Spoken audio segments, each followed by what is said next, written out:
decirme lo de siempre, que me quieres pero no puedes tenerme. He hecho lo imposible por hacerme fuerte, y aunque sea el mismo camino solo vuelve. Solo quiero que lo intentes, no me digas que ahora necesitas suerte. De verdad que necesitas que recuerde que las cosas que se cuidan no se tiran de repente.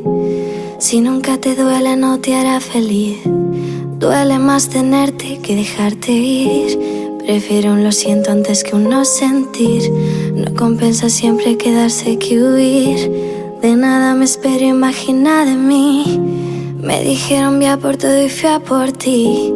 ¿Hasta qué momento sí se aprende y hasta qué momento se perderá el tiempo solo por seguir? Dicen que lo bueno tarda y yo llevo esperando tanto tiempo que lo bueno no quiere venir. Dicen que hay palabras apropiadas, igual que existen personas que no lo saben y son así.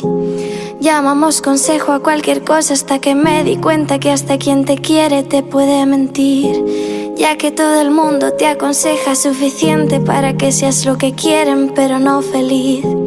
Ahora soy consciente que hay caminos que acaban en otros y hay personas que acaban en otras porque sí. Ahora me doy cuenta que hay problemas que resuelvo en tanta gente pero nunca los resuelvo en mí. Qué bonito es ver que todo va bien, pero es que ni viéndolo bien es la manera para verte a ti.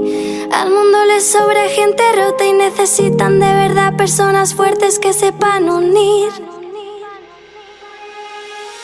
Vuelve a decirme lo de siempre, que me quieres pero no puedes tenerme. He hecho lo imposible por hacerme fuerte, y aunque sea el mismo camino solo vuelve.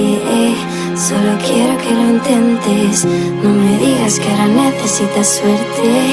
De verdad que necesitas que recuerde que las cosas que se cuidan no se tiran de repente.